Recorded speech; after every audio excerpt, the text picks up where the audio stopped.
여러분, 부활이 사실입니까? 예수 그리스도의 하나님이 여러분의 하나님 맞습니까? 예수 그리스도의 아버지가 여러분의 아버지가 맞습니까? 내가 믿는 하나님이 예수 그리스도의 하나님이 아니면 가짜가 되고 예수 그리스도의 아버지가 아니면 가짜입니다. 내가 만들어놓은 하나님이 뿐입니다.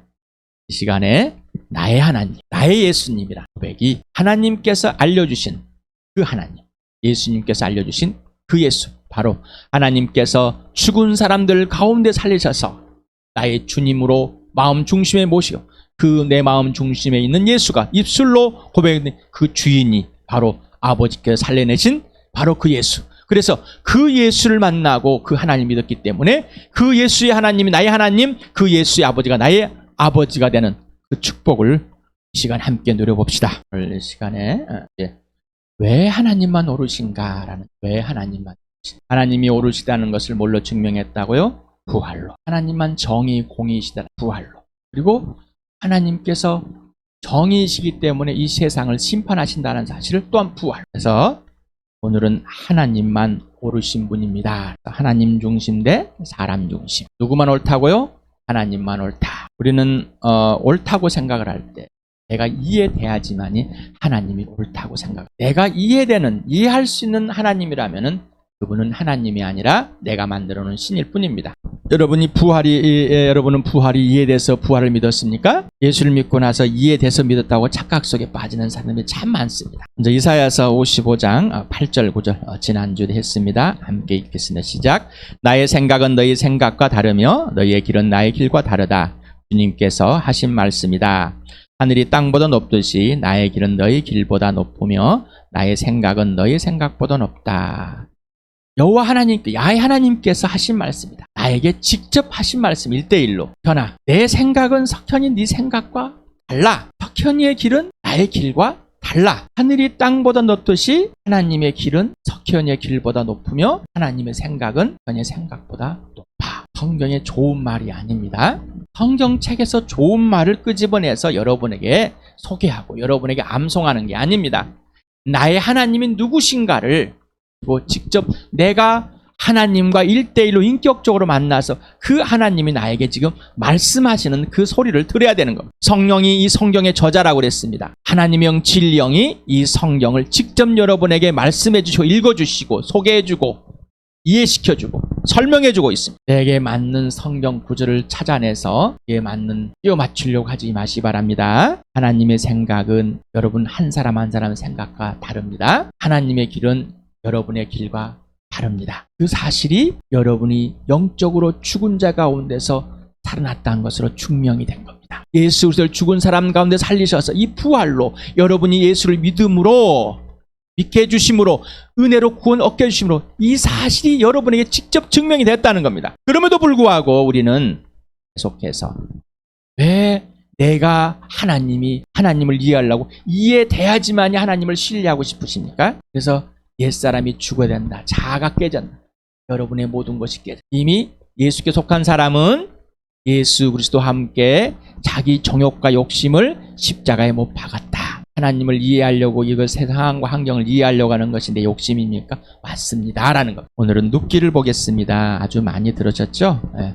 룻기를 동영상에 한번 찾아보시면 유튜브 찾아보면 쫙 나와서 왜냐하면은 룻기는 1년에 한 번씩 각 교회마다 설교할 수 있는 또 어버이날 되면 설교할 수 있는 아주 좋은 거리입니다. 그런데 저는 오늘 어버이날을 설교할 것이 아니라 하나님만 오르시다고 소개하고 싶습니다. 룻기를 이렇게 보면은 먼저 1절 2절을 같이 읽겠습니다. 시작. 사사시대에 그 땅에 기근이 든 일이 있었다. 그때 유다 베들레헴 태생의 한 남자가 모압 지방으로 가서 임수를 살려고 아내와 두 아들을 데리고 길을 떠났다. 그 남자의 이름은 엘리멜렉이고 아내의 이름은 나오미이며 두 아들의 이름은 말론과 기럐이다. 그들은 유다 베들레헴 태생으로 에브락 가문 사람인데 모압 지방으로 건너가 거기에서 살았다. 나오는 사람들이 먼저 저기에 이 사람이 나옵니다. 엘리멜렉, 나오미, 말론과 기럐이 나옵니다. 엘리멜렉이란 뜻은 나의 하나님은 왕이다. 나오미란 뜻은 나의 기쁨이다. 말론이란 뜻은 병약하다. 기럐이란 뜻은 낭비가 된다. 아버지와 어머니의 이 이름의 뜻은 너무나 좋은데 두 아들의 이름은 참 뜻은 그렇게 좋지가 않습니다. 근데 이 말론이라는 이 아내는 룻이라는 말론이라는 이 아들은 룻을 그리고 기론이라는 아들은 오르바를. 그래서 룻이라는 것은 뜻은 친구다, 친구다.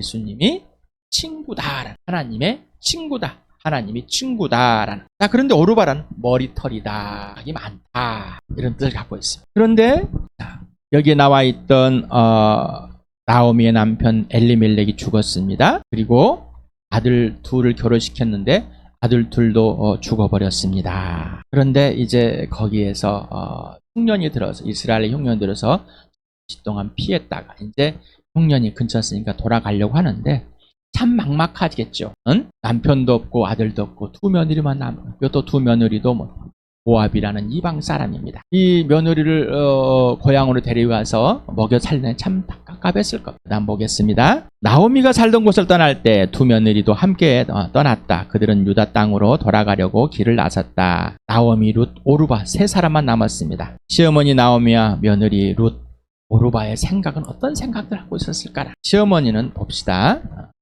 1장 8절에 길을 가다가 나오미가 두 며느리에게 말하였다. 너희는 제각기 친정으로 돌아가거라. 너희가 죽은 너희 남편들과 나를 한결같이 사랑하여 주었으니 야훼께서도 너희에게 그렇게 해주시길 빈다. 너희가 각각 새 남편을 만나 행복한 가정을 이루도록 야훼께서 돌봐주시기를 바란다. 나오미가 작별하려고 그들에게 입을 맞추니 며느리 큰 소리를 울면서 며느리의 반응입니다. 아닙니다. 우리도 어머님과 함께 어머님의 결례로 돌아가겠습니다. 시어머니 다시 반응합니다. 돌아가다오 내 딸들아 어찌하여 나와 함께 가려고 하느냐? 아직 내 뱃속에 아들들이 들어있어서 그것들이 너희의 남편이라도 될 수 있다는 말이냐? 돌아가다오 내 딸들아 제발 돌아가거라. 재혼을 하기에는 내가 너무 늙었다. 설령 나에게 어떤 희망이 있다거나 오늘 밤 내가 남편을 맞아들여 아들을 낳게 된다 하더라도 너희가 그것들이 클 때까지 기다릴 셈이냐? 그때까지 재혼도 하지 않고 홀로들 지내겠냔 말이다. 가서라 내 딸들아 너희 처지를 생각하니 내 마음이 너무나 괴롭구나. 야훼께서 손으로 나를 치신 것이 분명하다. 나오미의 고백. 내가 지금 시집을 가가 재혼해서 아이를 낳는다면 너희에게 남편을 주겠는데 이스라엘에서는 수혼이라는 게 수혼 뭐냐면은 위에 형이 결혼해서 형이 먼저 죽었을 때 그 형수를 동생이 먹여 살려는 것. 또 후손을 만들어주기 위해서 같이 결혼하게 됩니다. 이상한 습관 같이 있죠. 그래서 어떤 씨의 중요한 그런 분동지방에 우리나라에도 마찬가지로 그런 문화들이 중국에 이 나라들에도 있었다고 그럽니다. 어찌되었든 이런 문화가 있는 겁니다. 씨의 중요성을 가져갔죠. 그러면서 나오미가 나는 늙었어. 또 내가 지금 재혼해가지고 자식을 낳았는데 걔가 클 때까지 너희는 어떻게 기다릴 것이냐. 그러면서 이 나오미의 마음. 내 딸들아 너희 처지를 생각하니 내 마음이 괴롭다. 찢어진다. 너무나 아프다. 그런데 이 반응이 뭐예요? 야훼께서 손으로 나를 치신 것이 분명하다. 며느리가 그들은 다시 한번 큰 소리를 울었습니다. 마침내 오르바는 시어머니에게 입맞추며 작별 인사를 떠났습니다. 그러나 룻은 더 바싹 달라붙었습니다. 그래서 나오미가 보아라. 자, 네 동서 같지 않느냐? 다시 돌아가거라. 이 동네에서 네 동서의 뒤를 따라서 돌아가라. 네 고향에 네 나라에서 네 동네에 살아라. 얼마나 이스라엘 백성을 이스라엘 가면 힘들 줄 아니? 왜? 이방 사람들이 살기에는 가장 힘든 나라가 이스라엘이야. 뭐 이런 거 생각을 모르겠어요. 그러자 룻이 이제 반응합니다. 정말 이 고백은 놀라운 고백이죠. 나더러 어머니 곁을 떠나라거나 어머님을 뒤따르지 말고 돌아가라는 강요하지 마십시오. 어머님이 가시는 곳에 나도 가고 어머니 머무린 곳에 나도 머무르겠습니다. 어머니의 결례가 내 결례이고 어머님의 하나님이 내 하나님입니다. 다 같이 읽어봅시다. 시작. 그러자 룻이 대답하였다. 나더러 어머님 곁을 떠나라거나 어머님을 뒤따르지 말고 돌아가라고 강요하지 마십시오. 어머님이 가시는 곳에 나도 가고 어머님이 머무르시는 곳에 나도 머무르겠습니다. 어머님의 결례가 내 결례이고 어머님의 하나님이 내 하나님이십니다. 어머님이 숨을 거두시는 곳에 나도 없고 그곳에 나도 묻히겠습니다. 죽음이 어머님과 나를 떼어놓기 전에 내가 어머님을 떠난다면 주님께서 나에게 벌을 내리시고 또 더 내리신다 하여도 달게 받겠습니다. 이거를 유교적인 입장의 효도, 그렇게 착각하지 마시 바랍니다. 이런 설교가 되면 안 됩니다. 우리 대한민국의 문화적인 걸 가지고 이 이거 내용을 받아들이면 또한 안 됩니다. 나오미는 룻이 자기와 함께 자기로 굳게 마음먹었을 더 이상 말리지 않았다. 나오미하고 그냥 룻만 남았습니다. 나오미하고 룻만. 여러분 어떻게 생각합니까? 나오미를 볼 때 인생 실패작이니까 룻을 볼 때 어떻습니까? 인생 실패작을 선택한다고 생각하십니까? 나오미와 룻의 인생은 기구한 인생입니까? 이렇게 살려고 결혼했나? 이렇게 되려고 가문을 피워왔던가? 이런 생각들이 들지 않을까요? 그런 생각들이 들지. 그냥 설교 들으려고 하죠. 좋은 말 들으려고 이 설교 듣지 마시 바랍니다. 그러시려면요 유튜브 다른 많이 들으면요 좋은 말도 많습니다. 책들도 많고요. 우리 교회 왜 주함교회 왜 이 말씀을 하실까? 돌아보십시오, 여러분 인생을. 여러분이 얼마나 힘들고 막막하다는 시간들이 있었는지. 그리고 지금 하나님의 오르심과 하나님의 계획과 하나님의 일하심에 있을까? 예? 한번 생각을 해보시 바랍니다. 나오미의 감정, 나오미의 감정 괴롭습니다. 그런데 괴로운 것이, 진짜 괴로운 것이 하나님이 나를 망하겠다. 우리는 하나님께서 여러분에게 뭔가 망하게 하고 여러분 잘 안 될 때 하나님께서 여러분을 망하게 했다. 하나님 쳐셨다. 이렇게 생각. 그럴 수도 있겠지만은 진짜 맞습니까? 라는 거죠. 나오미에게 진짜 맞습니까? 질문을 해봐. 나오미가 하나님에 대한 생각, 이 출발과 기준과 원인이 뭘까? 하나님께 대한 원망이 뭘까라는, 하나님께 대한 원망, 하나님에게 대한 책임을 물는 것들, 이런 것들이 무엇일까? 고민해 보시 바랍니다. 생각해 보시 바랍니다. 물어보시 바랍니다. 성령님, 이게 무슨 말?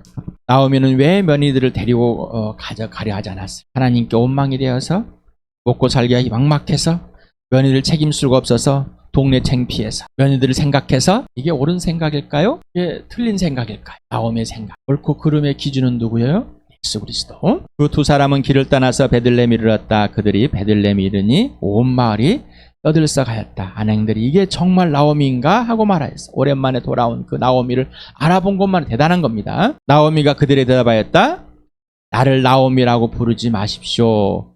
전능하신 분께서 나를 몹시도 괴롭게 하셨으니 이젠 나를 마라라고 부르십시오. 나오미는 나의 기쁨이란 뜻이옵니다. 마라는 쓴맛입니다. 이스라엘 백성들이 광야로 들어갔을 때 마라, 쓴 물이 나온 것. 그래서 이 표현을 하고 있습니다. 그런데 전능하신 분께서 나를 몹시 괴롭게 하셨으니, 여기 괴롭게 하다는 마라르란 마라 명사, 이 동사입니다. 쓰게 하다, 괴롭게 하다, 쓰다, 고통스럽게 하다, 이런 뜻을 갖고 있습니다. 그러니 지금 내 인생의 쓴 인생이 그때 마라에는 쓴 물과 같다는 것입니다. 나오미가 가지고 있는 하나님께 대한 감정과 생각이 뭘까? 왜 이런 생각을 했을까? 그러면서 전능하신 분이라고 바로 엘샤다이라는 표현인데, 전능하신 하나님이 굉장히 비꼬고 있습니다. 나오미의 과거와 현재. 과거에는 뭐예요? 풍부했습니다. 현재는 뭐예요? 공허합니다. 이 사실을 21절에 보여줍니다. 나는 가득 찬 채로 이곳을 떠났습니다. 여기에 가뭄이 있고 모압 땅으로 갈 때 뭐예요? 아주 가득 가져갔습니다. 남편도 있었고 두 아들도 있었고 또 뭐예요? 재산도 풍부했습니다. 돈도 많았습니다. 먹고 살만했습니다라는 거예요. 그러나 야훼께서는 나를 텅 비어서 돌아오게 하였습니다. 진짜 텅 비었죠. 남편도 아들도. 있는 게 누구? 며느리. 책임져야 할 며느리 한 사람만 데리고 돌아왔습니다. 야훼께서 나를 치시고 전능하신 분께서 나를 불행하게 하셨는데 이제 나를 나오미라고 부를 까닭이 어디 있습니까? 내가 무슨 기쁨이 있겠습니까? 이 말인 겁니다. 내 이름이 나의 기쁨인데 기쁨이라고는 하나도 없는 거예요. 슬픔만 있습니다. 원망만요, 불평만 있습니다. 나는 죽겠습니다. 이거. 그러니까 나오미란 이름을 부르지 말고 마라라고 불러라. 나오미는 처음 풍부할 때 주어가 뭐예요? 전능하신 하나님. 나에게 풍부하게 줬는데 전능하신 하나님이 주신 건 어디 가버리고 내가 풍부한 것입니다. 그리고 지금 불편할 때는 그 책임의 주는 누구예요? 하나님. 불평의 표현을 하면, 그러나 야훼께서는 나를 텅 비게 돌아오게 하셨어. 야훼께서 나를 치시고 전능하신 분께 나를 불행하게 만들어 버렸습니다. 여러분 어떠세요? 생각을 해보세요. 요즘에 하나님 관계가 회복되었기 때문에 본인들 여러분들이 좋다고 돌아보라고 했죠. 여러분에게 예수 믿기 전에 믿은 후에 하나님 일을 방해한 것들이 무엇인가라고 성령께서 를 말씀으로 들춰줄 때 그것을 구체적으로 기록하라고 그랬습니다. 생각해보라. 고민해보라. 왜 고민 안 한다고요? 왜 성령에서 가르침을 받으려고 하지 않는다고? 여러분의 어둠이 드러나기 때문에. 근데 지금 룻기를 읽고 있습니다. 지금 룻의 모든 상황을 나오미의 모든 상황을 다 밝혀냈습니다. 여러분 어때요? 이런 상황에서 이런 불평 안 나올 사람이 있어? 이런 원망 안 나올 사람 있냐고. 이런 동병상련의 위로를 받으니까 나오미의 과거, 인생의 자랑거리가 있습니다. 그렇죠? 인생의 자랑거리. 나오미의 현재, 기쁨이 없고 슬픔과 괴로움만 있는 쓴맛 인생. 자신의 자랑거리가 일도 없는 망한 인생. 두려움과 근심과 걱정과 불평과 원망의 현실. 하나님, 전능하신 하나님을 알고 있지만은 전능하신 하나님이 행하시는 이 일에 못마땅할 수밖에 없는 우리의 약함, 나의 자랑거리가 없어짐으로 하나님께 원망이 됩니까? 모든 불행의 원인과 근거를 하나님께 돌리고 있습니까? 세상이 보는 시각으로 변하고 자신을 향한 우울함과 원망과 불평으로 변하고 있습니까? 그렇게 해야지만이 좀 속이 시원합니까? 그렇게 해야지만이 될 것 같습니까? 질문드립니다. 끝을 알지 못하고 현재 진행이 되는 과정이라고 하고 지금까지만으로 나오미의 상황이 당신의 뇌, 지식, 정보, 믿음, 경험 여러 가지로 해서 이해가 되십니까? 이해가 되십니까? 그 상황과 환경이 이해되십니까? 하나님이 이해되십니까? 우리는 뭔가 자기가 잘 안다고 생각하고 있습니다. 그런데 그 알지 못함에 봉착했을 때는 넘어가 버리든가 숨기든가 덮어버리든가 아니면은 우울함에 빠지든가 뭐 그런 상황이 있습니다. 근데 또한 많은 사람들이 힘든 상황을 덮어버립니다. 또 질문 하나 던져볼게요. 당신이 살아온 인생의 과정 중에 감당할 수 없을 만큼 힘들고 쓰린 삶이 있었고 또는 지금 진행 중에 있습니까? 질문 또 해보면 당신은 예수를 믿고 있습니까? 이후 상황이 발생했을 때 또 발생되고 있을 때 이해가 되십니까? 나오미는 남편도 아들도 버려졌지만 하나님께서는 가장 든든한 동역자, 자기가 먹여 살려야 할 것만 같은 그 연약하고 나약한 룻, 그러나 가장 신실하게 나의 하나님이라는 고백 속에 나의 하나님을 신뢰하고 하나님만 옳다는 굳한 사랑과 믿음으로 살아가는 이 며느리를 줬습니다. 세상에 보면은 우리나라 입장에서 보면은 우리나라 풍습은 남편 잡아먹은 이은이 네가 이 집에 들어와가지고 망했어. 네가 이 집에 들어와가지고 그랬어. 라고 우리나라의 문화, 이스라엘 백성들도 마찬가지. 이방 여인과 결혼했기 때문에 망했어. 라고 할 수 있습니다. 그런데 하나님께서는 뭐요? 그 이방의 여인의 룻을 며느리를 가장 신실한 하나님의 사람을 붙여줬습니다. 그리고 이제 돌아와서 보아스라는 친척을 만나게 됩니다. 그리고 보아스와 룻은 결혼하게 됩니다. 나오미는 이제 들어와서 원망하지 않습니다. 하나님을. 그리고 며느리가 살 길들을 찾아서 이제 며느리를 돕기 시작합니다. 여러분 옆에 하나님의 사람이 있습니까? 여러분이 원망과 불평에 쌓여 있다면은 그 쌓여 있고 매여 있다면은 하나님의 사람이 있을지라도 영향을 받지 못합니다. 그러나 하나님의 사람을 보고 그 하나님을 봤을 때 불평과 원망이 아니라 하나님의 일하심에 하나님의 사람을 도울 수가 있는 자가 되는 겁니다. 바로 보아스와 룻 오벳을 낳습니다. 다윗의 할아버지. 하나님의 오르심에 수 없습니다. 이해할 수 없습니다. 그러나 지금 여기에서 내 하나님, 내 예수님이 하나님, 내 예수님의 아버지. 여러분에게 예수가 분명해야 됩니다. 부활, 예수님의 죽으심 십자가, 이걸 놓치면 안 됩니다라는 것. 룻의 선택을 했습니다. 나오미로 하나님을 소개받고 하나님을 알게 되었습니다. 하나님을 소개해 준 사람보다 더 하나님을 신뢰하는 사람이 되어버렸습니다. 나중된 자가 먼저 되고 먼저 된 자가 나중되기도 합니다. 여러분은 하나님을 신뢰하는 사람입니까? 여러분은 하나님의 사람이십니까? 하나님의 사람들과 함께하고 하나님의 사람을 도우십니까? 하나님의 사람이 하나님이 일하도록 도와주십니까? 룻의 선택과 고백, 나오미와 룻의 비교.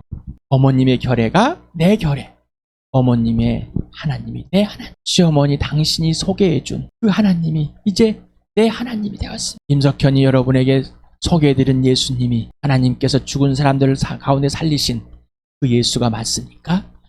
그러면 임석현의 예수가 여러분의 예수가 돼야 돼서 여러분이 하나님의 사람이 돼야 되는 부부 그런 개념을 떠나시기 바랍니다. 내 하나님이 어머니와 함께합니다. 내 하나님이 당신과 함께라면 내 하나님이 그래서 저는 어머니와 함께 했습니다. 자, 룻은 어머니가 보아스를 만나게 해줍니다. 친척 보아스를. 그런데 보아스가 이 룻을 다른 사람을 통해서 알게 되고 이 룻이 나오미의 며느리인다는 사실을 알게 됩니다. 그러면서 이 룻은 그렇게 자기에 잘해주면서 이런데 저는 한낱 이방 여자일 뿐인데 어찌 저 같은 자에 이렇게 잘 보살펴주고 생각하여 주십니까? 라고 합니다. 그래서 보아스가 이런 대답을 합니다. 남편을 잃은 뒤에 대기 시어머니에게 어떻게 하였는지를 자세히 들어서 알고 눈여겨보고 구체적으로 안다는 것입니다. 그냥 대충 하는 게 아니에요. 백은 친정 아버지와 어머니를 떠나고 태어난 땅을 떠나서 엊그제까지만 해도 알지 못하던 다른 백성에게로 오지 않았어. 그러면서 이 보아스는 또한 하나님의 계획을 봅니다. 단순히 윤리성과 도덕성을 보는 게 아니라 세상에 있는 윤리나 도덕, 종교성을 보는 게 아니라 보아스는 하나님의 일을 보고 있습니다. 그러면서 축복을 합니다. 넉넉하게 부어주실 것입니다. 넉넉하게. 우리는 하나님을 순종하고 할 때 어떤 대가를 번겨라. 하나님께서 순종하는 자에게 넉넉하게 이렇게 약속을 합니다. 그냥 막연한 축복이 아닙니다. 보아스가 룻에게 그냥 이런 막연한 축복이 아니에요. 하나님께서 그렇게 해주시겠다는 그 약속을 받고 말하는 겁니다. 그냥 우리는 그냥 하고 하나님께서 잘해줄 거야, 갚아줄 거야. 자기 생각에 그냥 말해줍니다. 그런데 누구의 축복일 때 하나님께서 정말 그 약속을 나에게 해주셔서 축복을. 그건 축복해준 자가 누구예요? 보아스. 근데 보아스가 자기 아내를 맞아들입니다. 자, 축복을 한다는 것은 단순히 그냥 세배하면 운수기수 타고 뭐 이런 게 아니에요. 이런 게 아니라 하나님께서 나에게, 내 지체에게, 저 사람에게 축복을 해줘 그였다는 직접적인 관계를 맺도록 많이 해주십니다. 직접적인 관계. 어떤 관계요? 직접적인 관계. 그래서 입 바른 소리만, 그냥 귀에 즐거운 소리만 하지 마시 바랍니다. 그런 착각하지 마시 바랍니다. 그러니 사람과의 관계에서 하나님은 나를 통해서 저 사람의 계획들을 알고 있습니다. 알려주십니다. 그러면서 시어머니를 더 잘 모시게 되는, 격려가 되는, 진짜 격려가 되는 루스테드와 행위를 보면은 도덕적, 윤리적, 종교적인 것이 아니라 살아계신 하나님을 사랑하고 신뢰하며 하나님의 오르심과 전능하심에 순종하는 삶이 된 겁니다. 하나님을 빼고 나면은 아무것도 아닙니다. 왜요? 보아스에게는 아무것도 아닌 거예요. 하나님의 일이 안 보이기 때문에. 그래서 자, 룻은 누구를 만나요? 하나님의 사람을. 보아스는 룻을 아내로 맞이하였다. 그 여인이 자기 아내가 되자 그는 그 여인과 동침하였다. 주님께서 여호와께서 그 여인을 보살피시니 그가 임신하여 아들을 낳았다. 이웃 여인들이 그 아기를 이름을 지어주면서 나오미가 아들을 보았다 하고 환호하였다. 그들은 그 아기의 이름을 오벳이라 하였다. 그가 바로 이새의 아버지요 다윗의 할아버지다. 하나님의 사람들과 하나님의 사람에 기울이고 또 여러분이 룻과 같이 보아스와 같이 하나님의 사람이 되길 바랍니다. 또한 절망과 원망과 이런 상황들이 있어요. 그러나 하나님을 보고 나오미처럼 다시 회복되어서 하나님의 사람을 돕는 사람이 되길 바랍니다. 그래서 결국 나오미도 축복을 누리는 그런 놀라운 은혜를 입은 자가 됩니다. 당신의 인생이 평화하지 않거나 불행하거나 불편한 결혼, 실패한 자녀, 실패한 자신, 마음에 들지 않거나 내올 만한 것이 없는 부모, 자녀, 부부, 가문, 돈, 직업, 학벌 이런 것들이 있습니까? 이런 것 때문에 여러분 원망과 불평과 쓰라림과 쓴맛이네, 쓴 인생이라고 고백하고 있습니까? 그래서 누구를 원망하고 있습니까? 누구를? 당신은 막연한 하나님에 대해 불평하고 원망하고 있습니까? 당신은 실제로 경험하고 있는 하나님을 불평하고 원망하고 있습니까? 당신은 실제로 경험하고 있는 하나님께 불평과 원망을 쏟아놓으며 하나님의 위로를 받으며 이해할 수 없지만 하나님의 오르심에 동참하고 있습니까? 우리는 순간의 절망과 원망과 근심과 불안이 두려울 수 있습니다. 네가 겪어보지 않는 인생이기 때문이라고, 나만 겪은다고. 그래서 성경에서 너는 엿만큼 겪어봤니라고, 너는 나오미만큼 겪어봤니라고, 룻만큼 겪어봤니라고. 그러나 각자는 각자의 삶에 있는 자리에서 힘듦과 고통이 있습니다. 세상에 있는 고통과 힘듦이 상대적일 수 있습니다. 그런 꼬임에 이제는 넘어간 불순종의 자식들에게 작용하는 영 마귀가 그를 그렇게 만듭니다. 너만 그렇다고. 너만 힘들다고. 자, 이제 다시 한번 질문합니다. 당신에겐 하나님만 옳으신 분입니까? 당신은 하나님 중심입니까? 사람 중심이십니까? 당신의 자아 중심이십니까? 아니면 예수 중심이십니까? 질문입니다. 이사야서 55장 8절 9절 같이 읽겠습니다. 시작. 나의 생각은 너희 생각과 다르며 너의 길은 나의 길과 다르다. 주님께서 하신 말씀이다. 하늘이 땅보다 높듯이 나의 길은 너의 길보다 높으며 나의 생각은 너의 생각보다 높다. 나의 주 예수 그리스도의 하나님이 여러분 각 개인의 하나님이 되시고 나의 주 예수 그리스도의 아버지가 각 개인의 아버지가 되는, 그래서 예수님을 알고 아버지를 아는, 예수님과 사귐을 갖고 하나님을 알아가는 그런 축복을 누리시길 축원합니다.